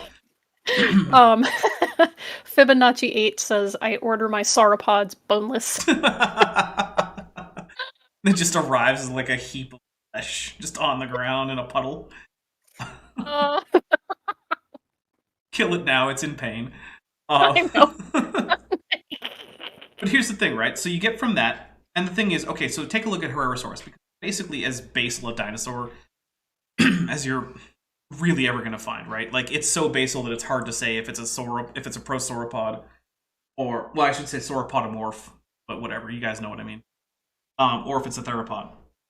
It has the transverse processes and the various arches and neural spines and whatnot that sauropods have, right? When we get to animals like Plesiosaurus. Plesiosaurus has a longish neck, but it's still like primarily a biped. It's a sauropodomorph. We're getting closer to actual sauropods. It's an herbivore, unlike Herrerasaurus, which is a predator. And it's getting some more extensive neck support, right? Like, it has more ligaments to help support it. And we don't actually get any significant enlargements of cervical air sacs and things like that. But then as you get into more Plesiosaurids, you get bigger and bigger organisms. I don't remember every genus of Plesiosaurus, so you'll have to forgive me. But as time goes, you get bigger and bigger sauropods with more and more extreme adaptations to keeping the neck up and lightweight. You get bigger and bigger spaces for cervical air sacs. You get more and more robust attachment points, ligaments, that basically keep the neck supported, sort of like a crane. You know how cranes have those like wired supports that go from the far end of the crane back to like the base where the counterweight is? Mm-hmm. There are ligaments that are acting like that. But in smaller sauropods, or in sauropodomorphs that aren't quite sauropods yet, like Plateosaurids, you're getting reduced versions of this. And if you go all the way back to things like Herrerasaurus or Eoraptor, or even go even farther back to like the almost Anarchosaur Euparkeria, you're still seeing the same basic processes. But even going farther back, if you go to things like, parareptiles, these various neural processes start out basically as soon as weight supporting becomes a big thing for tetrapods. They're not spending much of their time in the water anymore. Getting into like the most basal, most amniotes have these things. And at first, they're just little tiny projections. They're just little nubs of bone that support a little bit of ligament. And yeah, sure, by the time you get to sauropods, you have these really complex, fancy arches and structures for weight support. But none of that is irreducibly complex because we know how to reduce it. And sure, each reduction reduces the actual weight carrying capacity, but fortunately, sauropods didn't start out being the largest animals ever to have lived on land. They started out basically being like, like a cow size. And before that, their ancestors were bipedal and even smaller. So, like, all of this is just, it's not irreducibly complex in the first place, but it's also not something that's some big mystery for evolution. I mean, we actually have the fossils. We don't even have to wonder how it evolved. You can just look at the bones. In order to have this long neck type of creature, you have to have the engineering already in place. Lightweight. No, as the neck gets longer, it all adapts together. This is one of the things that creationists get wrong a lot. They think that, like, a long neck evolves, and then you need to evolve a support structure. No. Start with a short, normal neck. As that gets longer, you now have more selection pressure to support that neck to prevent injuries and to keep the animal alive longer. And then as those continue to develop, it also allows the neck to become even longer because now you have better support structures, which then themselves have more selection pressure to get even more robust and more specialized. The whole neck evolves as a whole big unit, along with the whole rest of the body, which also evolves things like specialized knee and hand joints to help support all this weight. All of this, all is evolving simultaneously. You don't just bolt on a sauropod neck onto a basal dinosaur and say, okay, buddy, figure out a way to support it. Not how it works.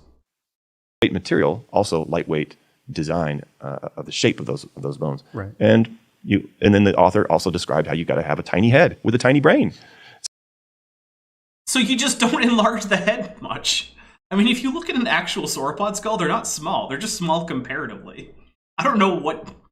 Is he saying that having a small head is irreducibly complex? Is that what we're going with? He has not said anything is irreducibly complex. This is amazing.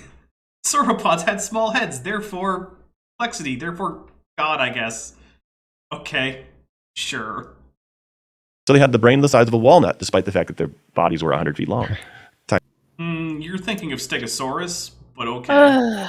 They actually had much bigger brains than walnuts. Although still very small compared to their body size. But yeah, bigger than walnuts. Tiny little walnut brain. So it's not the size of the brain, it's the wiring, right. I think, that made it work well. So it was well wired because it lived and had many generations that we know from fossils. Right.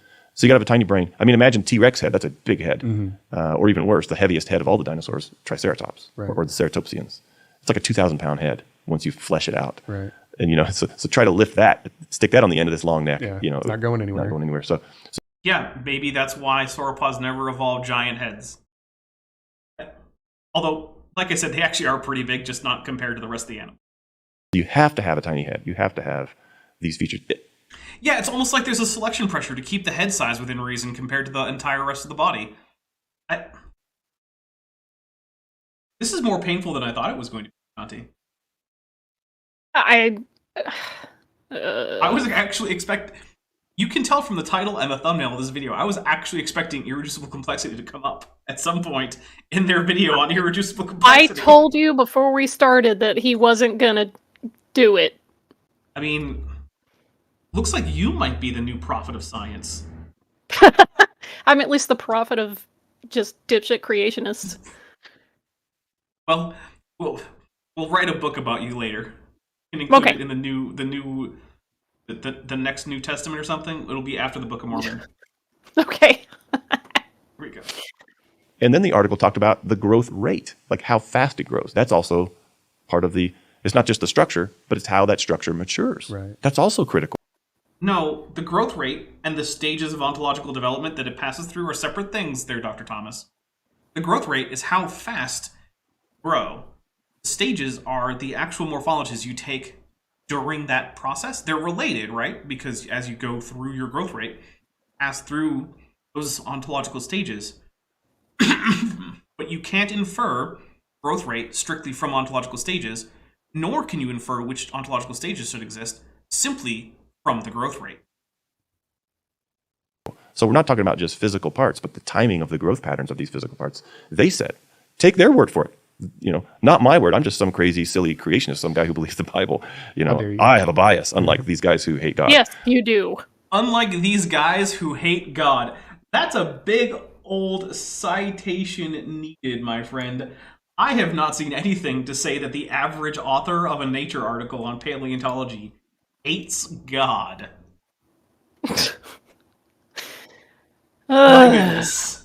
Imagine living in a world that's so black and white. There's young Earth creationists, and then there's God haters.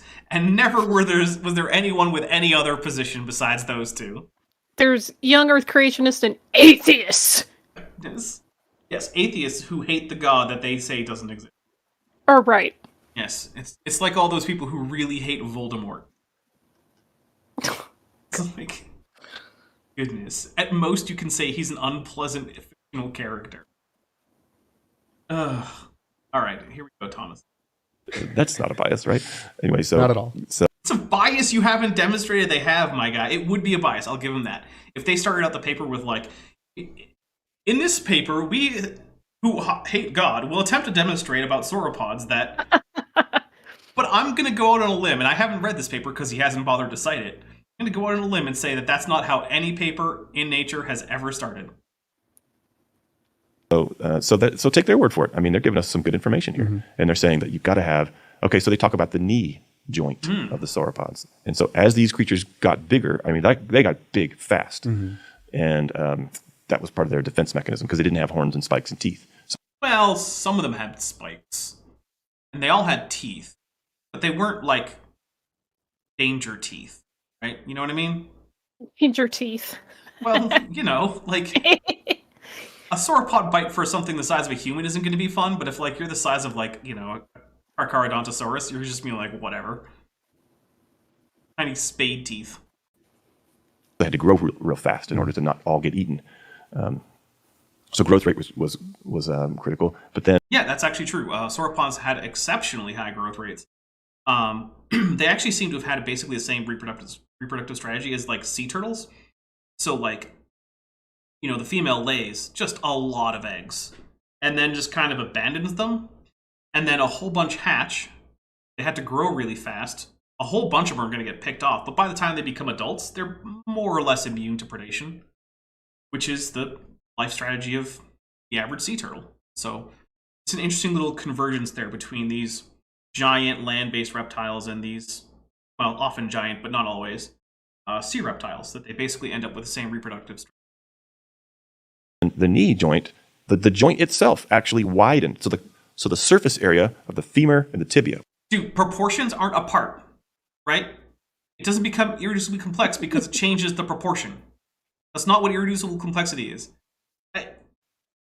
It really is amazing to me the degree to which Dr. Thomas just didn't do any homework on this. Correct. Do you think he was even alerted that this was happening? Because I'm suspecting that maybe what actually happened is originally they had like Michael Denton or Behe or something, or like someone who actually does a lot of ID stuff, like on deck for this. And then they had to cancel last minute for some reason. They were like, crap, we already announced that we were going to be doing an irreducible complexity thing. We got to get someone. And then Thomas was just kind of like wandering through the office, chewing on like a cruller or something. And like the producer was like, Ryan, come here. I need you to talk about irreducible complexity. And he's just like, with his crawler in his mouth, like, what do you mean, irreducible complexity? I don't know anything about that. And they're like, you just got to do it. So he swallows that crawler, washes down with some coffee, and gets in the room with Trey here. They just rolled him out of bed like 15 minutes before airtime. Yeah, like I think that could actually be an explanation that would at least get Thomas a little bit off the hook for having not done any homework. Because like, this is amazingly bad on his part. So maybe that's the explanation. Or maybe I'm just being too nice to the creationists and assuming that they would do a lot better. I think you're being too nice, but, it's okay. In any, pair of friendship, there's always the hater. I will be the hater on your behalf. Wow. Even what some of the things I've said about creationists, that makes you pretty mean. I don't say all of the things on air that I say in our Discord conversations. That's true, and it's much appreciated for the sake of the community guidelines. Yep. Okay. Where they contact at the knee joint, that has to get broader and broader between those two bones in order to distribute the body weight, 30 tons. You got to support 30 tons. It's a lot. On a pillar, Yeah. and the pillar has to walk. It has to be a mobile, jointed pillar. True. So how are you going to distribute all that weight? Well, how about we just widen the knee joint as the creature grew throughout? As it grows, that means it's not irreducibly complex. That means you're watching the reduction happen in reverse. That means you know it's not irreducibly complex because you know what it looked like when it was reduced. There, Thomas. The literal opposite of the entire point that you're supposed to be making is what's happening right now. Its life. And so these growth patterns are also part of that. So those are some of so how do you get a sauropod? How do you get that? Without having all those features all in place at the same time. Mm-hmm. And this to get a sauropod, you go to the sauropod store. Duh. Sauropods are us. Right there, just grab one of those eggs. Right there, just go. But I mean, like we've already explained, this is one of the more well-documented things in the fossil record, is how you get sauropods.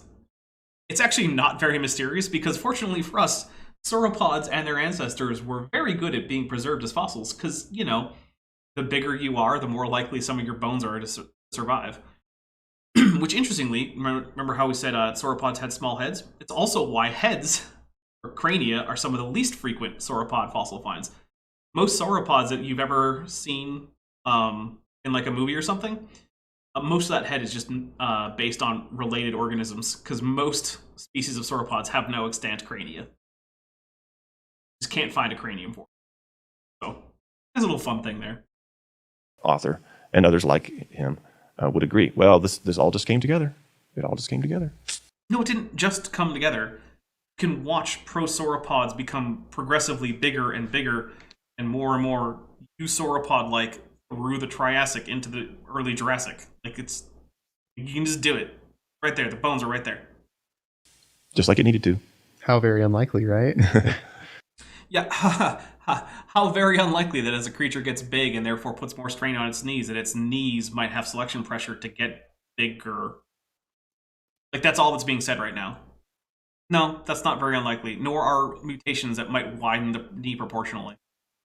None of that's very unlikely. In fact, that's all within what ICR likes to talk about as within a kind, right? Because pretty much all the creationists have now accepted that the horse transitional sequence from Mesohippus all the way up to the modern horse is valid. You know what that involves? Getting proportionally larger.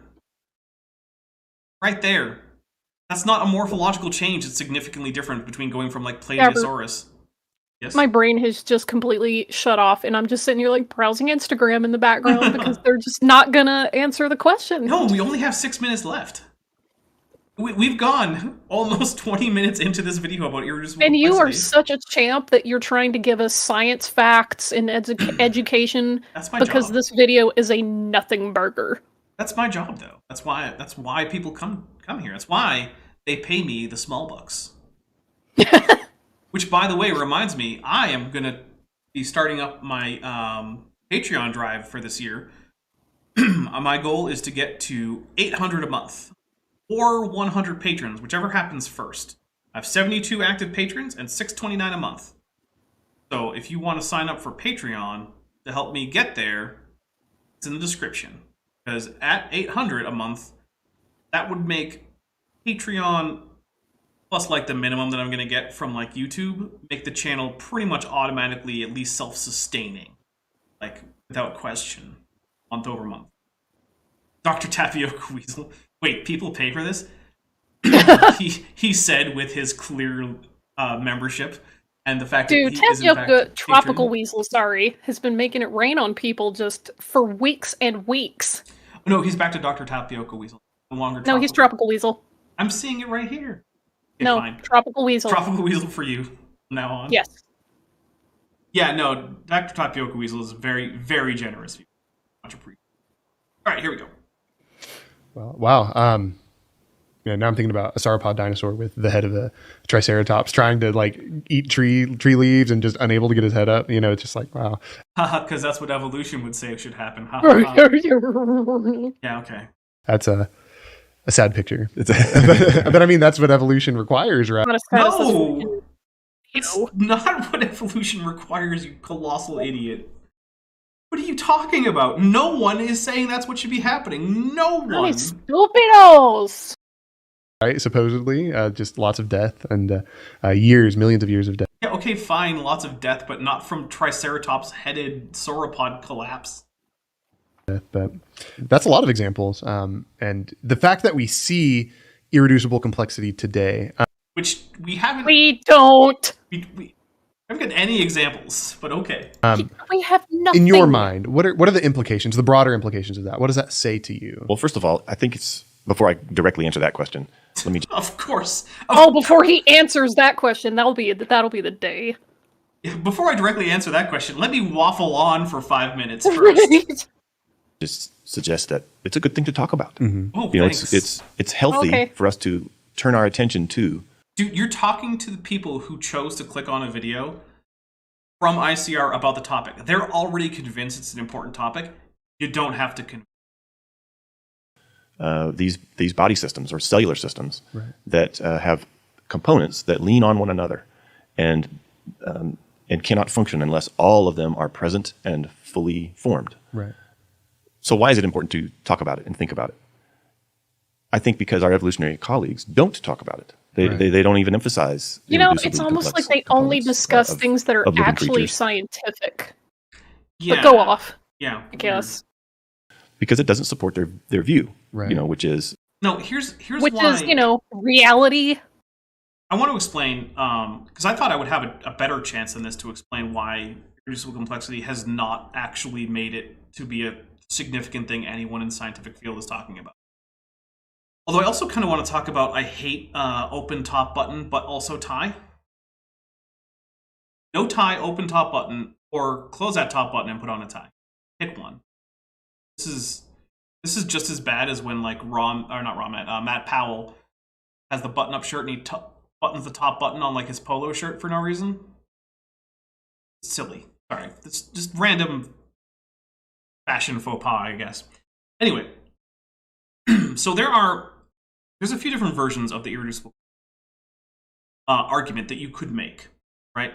Now, the default one, the strong one, I think is what Michael Behe made, is Darwin's black box. In fact, I know he did because I've later heard him confirm it in interviews. This is what he meant. That irreducibly complex structures cannot evolve. And so, if irreducible structures exist and they cannot evolve, therefore those animals or organisms generally could not have evolved to have those structures from ancestors who did not have them. Therefore, some kind of intelligence is designed to explain the existence of these structures. Now, this has the problem that if it is ever demonstrated, not even that such a structure has evolved, but simply that it could evolve, then that entire argument is defeated and irreducible complexity is no longer a useful concept. That has happened. It has happened many, many times. In fact, when Michael Behe was, in fact, a star witness in the Dover v. Kitzmiller v. Dover, trial, he was asked about this, and he said, you know, because he said in his book that there was no research on the evolution of the structures that he mentioned, flagellum. So the cross-examining attorney produced a very, very tall stack of dozens to hundreds of papers, all about the evolution of the bacterial flagellum. And Michael Behe's response was, I wasn't aware of that research. Like, my dude, did you look for it? No? You just assumed it didn't exist, didn't you? And that's because, yeah, irreducible complexity under that strong version has already been defeated. It doesn't count. Now, the other version is the weak version, which is to say irreducible structures are an indication that they may not have been able to evolve, but some of them might have been able. Now, the problem with this is that it's unfalsifiable. There's no way to actually test that hypothesis. Instead, it just forces evolutionary biology into a whack-a-mole game with whichever system the creationist in question wants to bring up, no matter how well studied it may or may not be. The fact is, you can't, as your scientific refutation of evolution, simply say any complex system which has not been so well studied so that we have a plausible mechanism for evolution as it currently stands is therefore proof that evolution didn't happen, right? Because the process of research in evolutionary biology, sorry for dog noises, is fundamentally going around and finding the explanations for currently unexplained phenomena like these various systems, right? And so as time goes, the number of these systems that don't have a currently known plausible evolutionary mechanism for their formation just shrinks and shrinks and shrinks. And all the while, you just keep playing whack-a-mole. This is the version of irreducible complexity that people like Sal Cordova or Otangelo Grasso use, right? They'll just pick a thing that they currently think doesn't have a great explanation in terms of the actual evolutionary pathway to get to this thing. Say, look how complex it is. It must be irreducibly complex, even though some other things that meet the definition aren't precluded by evolution. And that's a fundamentally pseudoscientific way of arguing because it's not falsifiable. So the only versions of irreducible complexity have either A, already been falsified, or 2, are so unscientific that they can't be. That's why no one talks about irreducible complexity. We'll give this guy a few more minutes. Which is that Darwin was right, that creatures evolved by slow and successive slight modifications, accreting one bit after another over eons. If that's how it came to be. Which is not entirely. There are things like neutral evolution, exaptation, things like that. In fact, much of irreducible complexity, many irreducibly complex structures, are in fact the result of exaptation. For instance, the evolution of jaws from gills didn't have to have entire new bones developed de novo.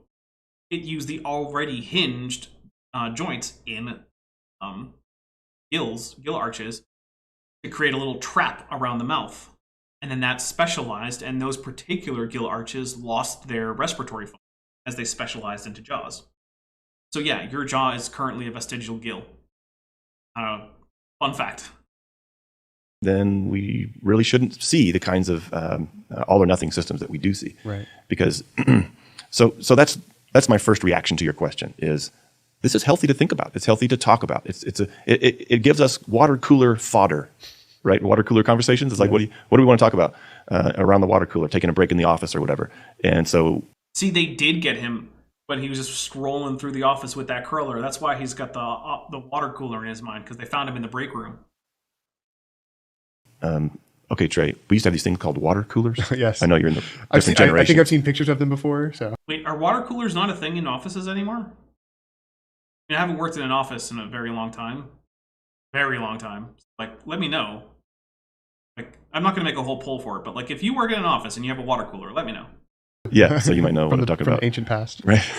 So this gives us a question we can ask our friends. Like, okay, evolution, right? Well, how do you explain all or nothing systems? You know, for example, and have an example in mind, like your DNA and protein. How do you get the DNA without the protein and the protein without the DNA? Like RNA. That's a pretty good question. Right. So it's helpful. It's helpful to think about, because I think the evolutionary way of thinking ignores a huge realm of biology by just not talking about it. So this is still the waffle before he directly answers the question, as he said himself. So let's raise the question and talk about it. But to get to the more direct answer to your question, how does all or nothing thinking impact our life and world? One way is to give us encouragement and confidence that as Christians who believe in the Bible, that God created, what we call ex nihilo, which means out of nothing. Like he spoke and it stood. By the way, I'm getting that there are still a fair few places with water coolers. That is not a thing of the past. Fast. Right. Psalm 33. That's how it all started. In other words, the Lord Jesus is the divine engineer. All things came from him and through him. Colossians 1:16. And so if that's the case, instead of natural processes over eons, we have a supernatural processes, over 6 days. Right. Which you can't test for, so it's not scientific. Thanks. Goodbye. Yeah. I just want him to answer the question. Nope. Not gonna happen. Is he going to go through this whole 22-minute video without ever actually answering a question? Let's find out. Yes, he is. Then what should we expect to see? Maybe all or nothing systems that could only have arisen if all the parts were engineered and put in position all at once, all at the same moment in time in history. None of which you gave us. And that's what the Bible portrays, the origin of living systems as having occurred by supernatural. Okay, so this all boils us down to Romans 1:20. For the invisible attributes of God have been made known. He's just going to start preaching at us? Come on, my dude. We're going to accelerate a little bit here. Known systems. What do these all or nothing systems show or tell about the creator of them? Well, he's a genius. He's like a super genius. And so we ought to give, so for Christians and for just people who ever could do, we need to give credit where much more fitting is it, for. I'm just skipping ahead because I want to see if he answers the damn question. We're getting to the end and he's still in this section. He's like, well, before I answer your question, dude, we're at the end of the interview. You got to answer a question at some point, right? Nope. I honestly hope that like Trey here at least got an apology for this. Because look, I'm not a huge fan of Trey Bowling guy, right? That's the bald guy on the left here. Because he does these stupid ICR interviews, really dumb in them. However, at least he usually gets an interviewee who actually is there to talk about the thing that he wants to talk to them about. He gets his questions answered normally. I hope he got an apology because you know what? I think he actually works too hard to deserve this from his own people at ICR. Us as worshipers, because that's what humans are. We either going to worship us for doing what he actually did. Putting Jesus at the center of it. It really does show his just also. Before I answer your question, get to the end, and now the outro music is running. Amazing. This is amazing. Not just his genius, but his creativity, right? Like just how awesome some of these creatures that we see and how irreducibly complex they are. It's honestly mind-blowing when you look at it. Oh, wow. So we do actually have a... And commercial time. Okay, guys. Well, we went through the entire thing. At no point did Dr. Brian Thomas actually answer a question that was put to him. He answered other questions that he would rather have had put to him, I guess. This is like watching an interview with a politician. No, because at least they'll give you some kind of answer, even if it's for a completely unrelated thing. Well, that's what Thomas did. He didn't give us any answers for anything. He just waffled on about what his favorite dinosaur was. Kind of, yeah. And how humans can live without their pinkies. Goodness. Yeah, this was... I honestly expected this to actually be about Irreducible. That I Listen, am. I told you before we started that he wasn't gonna do it. I know. Well, that's why you're the new prophet of pseudoscience or something. Oh my goodness, guys. Well, that was interesting. That's not what I was hoping for. But it did give me an excuse to talk about some cool aspects of evolution, of dinosaurs, early vertebrate and tetrapod evolution, stuff like that, which is always fun. It gave me a chance to actually talk about why irreducible complexity isn't taken seriously. So that's also always good. And yeah, we don't allow creationists to do preaching or shilling beyond, like, if I have one on as a guest, they can shill like their channel or whatever social media, right? That's fine. But like, we're not going to let ICR in a video I'm responding to shill for their books.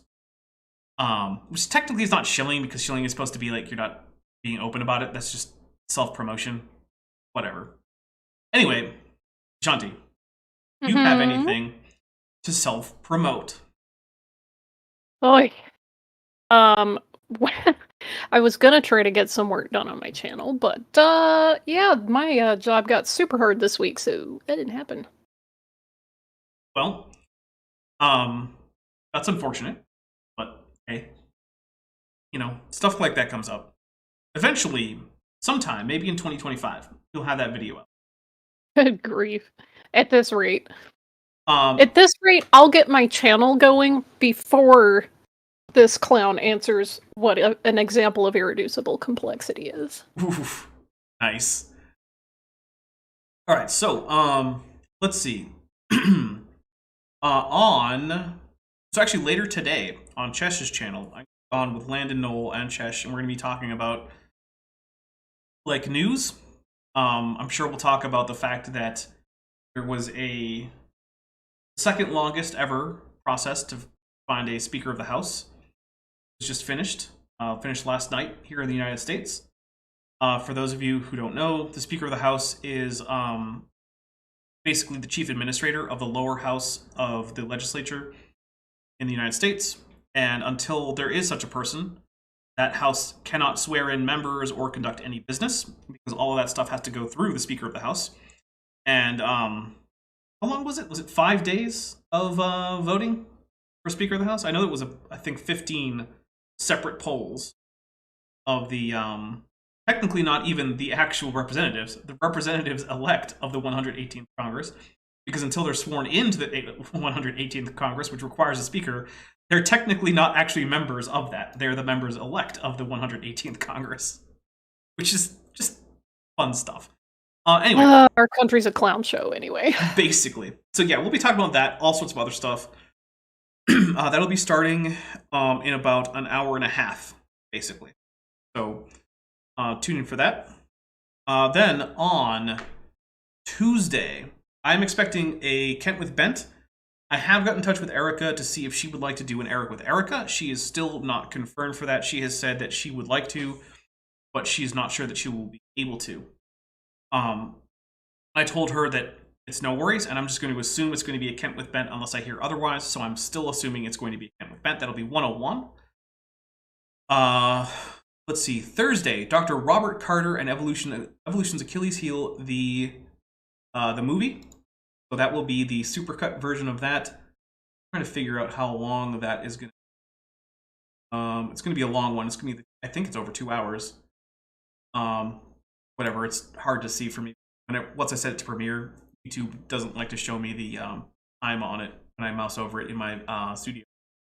Anyway, on Saturday, I'm actually not sure what's going to be happening. I believe this Thursday I'm actually going to be on Jackson Wheat's channel talking to a creationist with him. If that's the case, I might actually make the Saturday show a mirror of that. So I might just premiere that as a mirror. Sweet. So yeah, it might just be a conversation with a creationist with Jackson Wheat. That's from his channel. If that's not what happens, if for some reason that creationist flakes out, or either Jackson or I are sick or injured or something, then I might do another Dapper Reacts, which Shanti's welcome to, but also not obligated. You choose to suffer through this, Mishanti. This is a conscious decision on your part. Thanks for victim blaming. I appreciate it. Yeah, I secretly actually kidnap her every single Sunday. Drive all the way down to where she is. AIG are a big bucket of boomsticks, says My Unfinished Journey for $2, which yes, they are. All right, guys, that's it. I have self-promoted all my self-promotions. I'm going to get out of here. I'm going to go prepare for my next stream. So, yeah. Also, Merry Christmas for all of those of you who might be following the Julian calendar in your Christian holidays, if you happen to be a Christian who does that. There aren't many in the United States, but there are a whole bunch of them all over the world. You know who you are. So Merry Christmas, because today is Christmas Day on the old calendar, which is still followed in pretty much all of Russia, parts of Greece, other various Slavic-speaking countries. I also think various parts of Africa are also still on the calendar for the fixed feast days in Christianity. So Merry Christmas. Happy Mizrahi Christmas. There you go. All right, bye everybody. Thanks for watching, but before you go, I just want to say a special thank you to my channel members and my patrons, especially those pledging $20 or above. Bob Knob, Work in Progress, Bent Hovend, Tapioca Weasel, Denny5252, Ian Chen, Landon Knoll, Mabdy Babdy, San, Sphincter of Doom, The Venerable Veed, Elleron Teller, and Pat L. Dennis. As you probably know, YouTube is a very volatile platform, and from month to month my income on the channel can swing wildly. But the people you see on screen are directly supporting, so that I don't have to worry too much about that, and the channel can keep going as it is, and perhaps even improving. If you'd like to join this team, there are links below to join the channel or in the description to join the Patreon. The Patreon starts as low as $1 a month, and the channel memberships start as low as $1.99 a month. On Patreon, you can even get a discount for pledging annually. If you do decide to pledge, you'll get access to an exclusive Discord server just for channel supporters, as well as early access to all of my pre-recorded videos, often up to 2 months in advance, Higher tiers will unlock even better perks. Now, if the annual or monthly pledge isn't right for you, but you still want to support the channel, there is a merch store down in the description, as well as an Amazon wishlist, just for me. And if financial support isn't something you can or want to do, then if you still want to help out the channel, please just like and share these videos and make sure you comment on them. It really helps the channel out. Thanks again for watching.